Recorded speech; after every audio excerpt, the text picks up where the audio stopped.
Good morning, everybody. Welcome to another Daily Market Report brought to you by Mike Bureau. Today is Tuesday, and it's June 23rd. Hope your day is going well. We'll jump right into it. We do got a couple items in the economic calendar, so let's jump right to it. We'll start off with the first one here on the economic calendar. That is the market manufacturing PMI for the month of June. So in May, we had an improvement because these were really down numbers. Was at 39.8.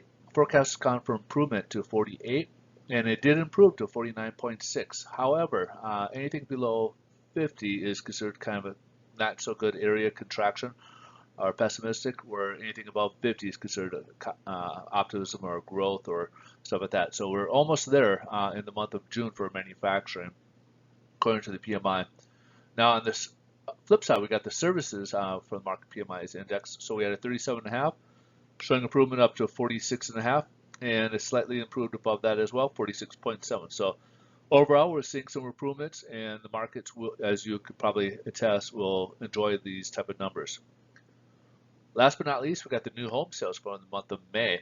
So in April, we had 580,000 annualized units that were sold. Uptick was 640 for May and exceeded at 676. So we had 1,000 annualized units in the month of May.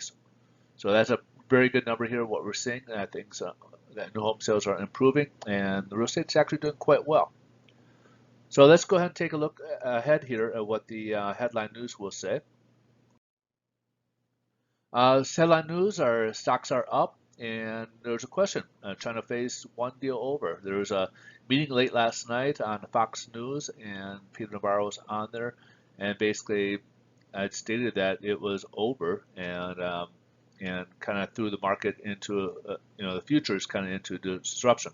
This morning, President Trump came out and tweeted that no, phase one is still intact. China's doing a great job of keeping up with it, and so it's done. So there's some confusion in the markets that happened over there, and sometimes this could lead to maybe some potential distrust between the advisors and President Trump, because sometimes we hear one thing and another thing's being said. So they're kind of taking it for a grain of salt. So the market is up. We're seeing the tech industry doing very well. Apple had their meetings or their announcements with the new iOS and a bunch of other new features that they're coming out with over a virtual tour.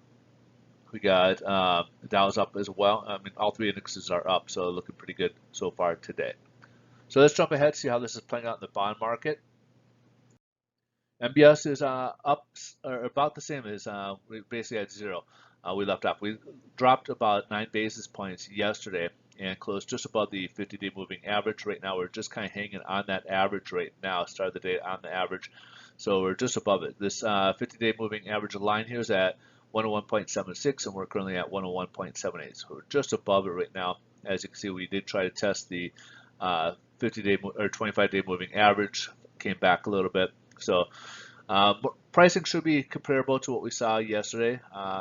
Again, these are for the most part kind of in this narrow range here, and there hasn't been a whole lot of change in pricing. So pricing should be comparable to what we've been seeing for almost a week now. All right. So let's jump ahead, see what yields are doing. Yields did start the day up higher at the 25-day moving average. Did try to break above it. So far has come down since then, and right now seeing right about the 0.72 range, as you can see right here. 0.72 range and still above the 50-day moving average, as well as that other line of support that we're seeing right here. As you can see here, we've been seeing this as a pretty good measure here for a lot of these indexes that in the past here. All right, so that's pretty much the wrap. If you guys are looking to refinance or buy and you're located in California, I'd love to be able to speak to you on how we can help you guys out, and go from there. The best way to reach me is direct message me or email me. We have a lot of different solutions we can offer and services to offer, so please reach out and be able to talk to you about what you guys are looking to do. You guys have a great rest of your day. Thanks so much for watching, and we'll see you in tomorrow's video. Bye-bye.